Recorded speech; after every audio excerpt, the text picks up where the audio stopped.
Alrighty guys, today we're going to be getting the platinum to Resident Evil 3, a remake of the original released in 1999. People were really disappointed when this was made because apparently it lacks a lot of features that the 1999 version had that they all loved. I'm someone who hasn't played the 1999 version, so I'm excited to see what I'll think of it. Resident Evil 3 is rated a 3 out of 10 on its platinum difficulty, with 5 playthroughs included, adding up to a total of 20 hours. And with a total of 33 trophies to get to the platinum, let's just see how easy this can be. We start the game off with news footage talking about a virus that recently got out. I wonder which one that is. And I don't know what it is about this section. It just feels very, very uncanny. Especially this lady who low-key looks cracked out of her mind. We wake as our main character, Jill Valentine. And our first objective is to turn on a sink that's been running for God knows how long. Sink's been on for so long, it's really fucking us up. Yeah, Jill, kill yourself. Joke's on you, we're still alive. If you couldn't tell, that was a dream. But the main fucking joke I see is this goddamn water bill. Jill, why the fuck do you keep leaving your sink on? While on the phone with this guy named Brad, we get jumped by this new guy, Nemesis. Nemesis is pretty much the Mr. X of this game, except he's way faster, does way more damage, and is more scripted, so it's kind of easier to get away from him. And after holding the left stick and the left stick only, we get our first trophy for escaping Nemesis.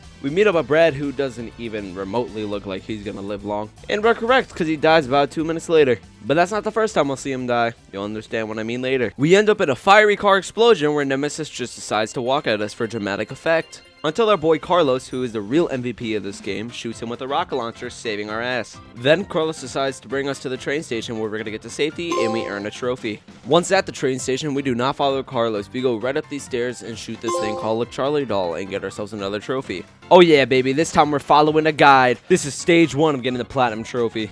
And in the first playthrough, we're just trying to get all collectibles, and then I'm also trying to get the minimalist trophy, and then I might need these later for completing the game using 1 or less health items. When on the train, we talk to Carlos and this dude who I honestly forget the name of, and then right after that, we get a trophy for crafting our first item. Our main objective here is to just route the train out, but first we gotta actually get to the subway station. But we can't do that until we get to the terminal. But we can't get to the terminal because the alleyway's on fire, so we need to find a fire hose. We find the fire hose with no trouble, and while on our way back, we run into this safe. Opening that safe grants us a scope, which also grants us a trophy. We spray our fluids all over the fire, walk through this red door, and find this dude dying. While trying to help the dude, this dude Nikolai comes and kills him. Nikolai is the big bad of this game. His whole premise in this is that he's willing to sacrifice humanity for a bit of money, which might sound a little familiar in our world. Making it into this place, I'm gonna be honest, it's been a while since I played this game. I don't remember where we are, and also the story's a little confusing. We make it into this room where we gotta turn on some power, and on this table over here is a hip pouch, and also where we get another trophy. And let me tell you, man, this next part fucking sucked. We get tongue fucked by this creature, puts a little parasite in us so we can barely walk, but beforehand I already used a healing item and didn't even think to reload a save. So now if I use another one, I'm not eligible for that trophy. So I had Jill walking just like Leon from Resident Evil 2, aka slow as fuck, throughout this whole section where we got to turn on 4 breakers. It wasn't that bad because I was on assisted difficulty, but it still took way too fucking long. For example, I literally leave the place, but then I'm like, wait, no, I don't think this is the right exit, then turn right the fuck around, go through the whole thing again just to realize I do have to go out that same place. I literally just didn't walk far enough to trigger the cutscene where you throw up the parasite. But it's okay because straight after, Jill gets her revenge by blowing up the whole place, taking it all down. After this, we immediately get jump scared by Nemesis. This was actually the only jump scare in the game to give me a genuine heart attack. We escape him and immediately meet him back in the middle of town.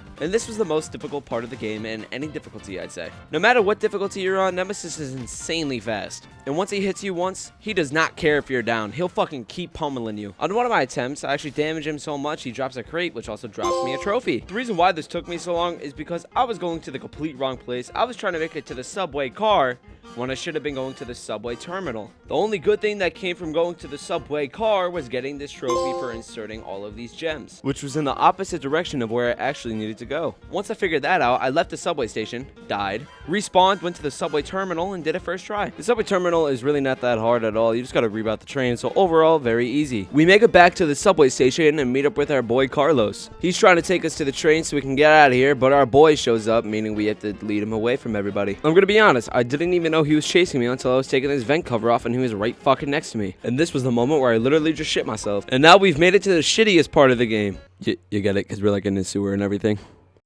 Oh, brother, this guy stinks! Alright, you can shut the fuck up, Tyler.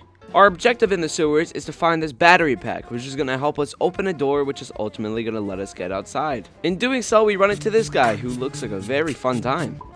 Now this next part really pisses me off. I was recording for an hour and a half before my footage corrupted. Thankfully, because of PlayStation Share, I was able to recover an hour of it. But that means the whole sewage section is gone, And so are these 2 trophies right here. It could have been worse though. It could have cut out more trophies for all we know. We find, oh look, it's Brad. Oh, and it's Marvin. We're at the RPD. That's right. Genuinely forgot about it until I was editing. We find out what happened to Marvin, how he got his bite from the second game, and then we go ahead and off Brad for another trophy. Don't get me wrong, this whole section is very, very fun. It's very cool to see how things happen, especially seconds before Claire and Leon got here. But you can obviously see where Capcom cut corners just to make sure this game came out a year after its predecessor.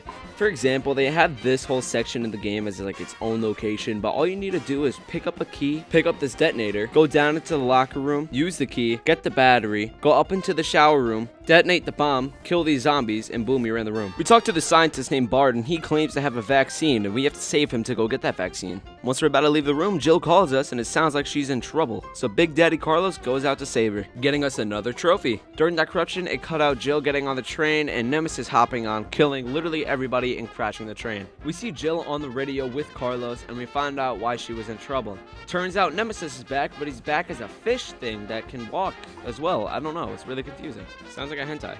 This overall ends in a boss fight where we see Nemesis's new abilities. His new abilities is pretty much just being way stronger and climbing walls. But overall, easy boss fight. We walk right past him, but Nemesis never dies. Jill chops his arm off. It's okay, man, at least it's your left one. But he grows it right back and infects Jill. Nikolai comes back just to drop us some words of wisdom, but he also comes back to give us a trophy. Woo! 12 hours later, Carlos.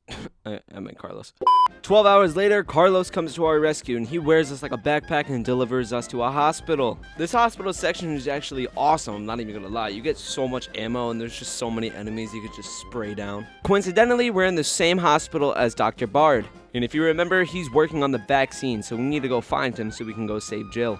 This hospital section, just like everything else in this game, is very, very easy. You get this tape player, which you need to find a cassette tape for because it contains Dr. Bard's voice, which is going to help us unlock a door. For that, though, we need to find a key card. So to get the key card, we find this key, put it in this door, unlock this locker, get the key card, walk into this room, insert the key card, kind of like what I did to your mother last night, walk into this room, kill these 2 dog-looking things, realize your footage corrupted, get mad, turn off the game for a couple hours, come back with the footage looking mighty clean, grab the cassette, combine the cassette with the tape player, and walk back into this room where we use the cassette player on the door. We find Dr. Bard, but turns out he is dead. Bro did not have any plot armor. Carlos gets pissed off, but then he finds the vaccine anyways in a refrigerator. We give Jill the vaccine, and I'm pretty sure we barricade this door up so she can recover. I don't remember though, and I'm not sure. Oh boy, and get ready for the best section of the game the first time you play it. While Jill recovers, we have to go protect her from these zombies, and they just keep on pushing in. I'm not even kidding. This section probably goes on for like 5 to 7 to 8 minutes. I'm not sure if there's a kill counter, if there's just a time limit. I don't know, but with the amount of playthroughs this game could take, it kind of becomes a snooze fest. We end up holding them off enough to where the shutters close, and we blow up the pillar, closing off the main entrance, but not closing off our chances of getting another trophy. Making our way back into the hospital room, we get told that there's a nuke that they're about to send down on Raccoon City. Carlos leaves, but then he comes back once Jill wakes up and gets a little freaky deaky with her. Just kidding, guys, that was a dream. And she gets told about the nuke, so she decides to go down to the lab to expose Umbrella for who they are and also create more vaccines. Because I guess now she thinks she's Jill Nye. But this time the vaccine is for the T virus, which isn't the G virus, but is the like the same thing. I don't know. It doesn't make sense to me. I don't know what happened to the G virus, but it's never mentioned in this, I don't think. Before we head down to the lab, we unlock this locker and get a trophy for unlocking everything in the game. We also get another one where we kill these 2 creatures with 1 bullet. Finally, actually heading down to the lab now, we run into Nikolai, who actually tried to shoot through the glass before we actually get to his section. It doesn't work, obviously, so we have to use this elevator to get oh, the fuse is blue. So now we have to go through this whole section and get some fuses. This part I honestly didn't get at all. I walked past this fuse because I didn't know what the fuck it was, and I don't even know what I was doing. I was just kind of aimlessly walking around a bit, using my guide to collect the collectibles, but eventually I figured out what to do. By getting all 3 of the fuses, we get the elevator back up and running. We go onto Nikolai's computer, where he in fact did not close any of his history. We found a lot of crazy stuff. And then we meet up with Tyrell, who I had never mentioned until now, and I just realized that. We run off with Tyrell to go to the lab to make the vaccine. But Tyrell, yeah, he fucking dies. Nemesis is back, but this time he's bigger and stronger than ever. We run away from him successfully and get ourselves another trophy. And now, baby, we're in the end game. Jill has to go make this vaccine and make it quick before the whole fucking city explodes. You can also tell this is end game because I get a trophy for destroying my last Charlie doll. We succeed in making our vaccine, but Nemesis grabs us with his sexy ass tentacles. We kill him in a fiery explosion, and then oh shit, he's back. Y'all should know by now this motherfucker does not die. Nikolai finds us hanging off of the floor grate infuriating. He grabs the vaccine from our hands and sends us down with Nemesis. Overall, this is the easiest boss fight in the game. I did die, I'll admit, but it's still not that difficult if you got enough ammo on you. After that boss, we of course get ourselves another trophy. And straight after that room, we get put into another room where we get another Nemesis boss fight. Yay! Now, this boss fight is also very easy, but only easy on this difficulty. You will see me struggle on this boss later. And when I say struggle, I mean struggle. It took me over 20 attempts. Not on assisted difficulty, no. But once we get to the 4th hardest difficulty, it's fucking crazy. But we push in all the power cells and get access to this big fucking weapon. Nemesis opens up his mouth like a good little boy, and we stick it in and absolutely blow. This absolutely fully defeats Nemesis and gives us another trophy. Now we gotta defeat Nikolai. But before we do that, we get a trophy for reading our last file. We go into this elevator where we meet up with Nikolai and Carlos. Nikolai shoots our vaccine, which means that there's no hope in saving the city. And on top of that, he takes Carlos hostage, leaving us with one shot to save him. We take down Nikolai, head in the helicopter, and leave him for dead in Raccoon City. Nuke goes off, ending the game.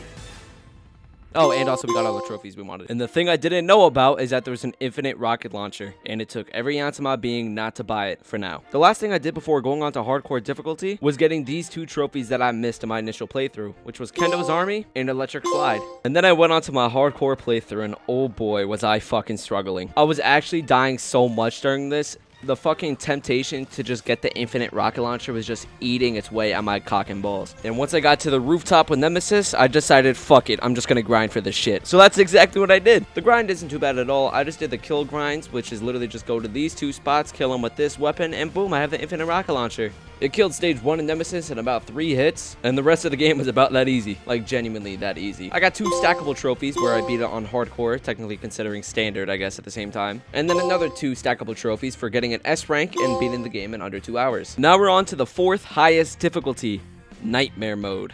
Which, if you have the infinite rocket launcher, it's not hard at all until the last fucking boss fight. This one boss fight, deadass, had me wondering if I even wanted to do this at all. I don't know how many fucking times I died. I'm not going to count because it's going to take way too long. But it was a fucking lot. It was about 1:30 in the morning when I started this. So what I wanted to do was beat this, beat the next difficulty, and go straight to bed.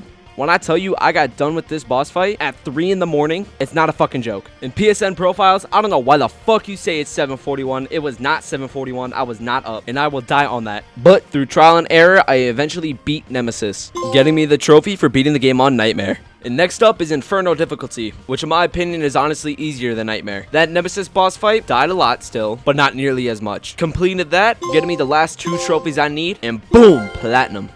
Alright, so quickly, I'm going to give my thoughts on the game. I do not think this was really a good game. You can obviously tell it was rushed and just unfinished. I think they could have done a way better job doing this.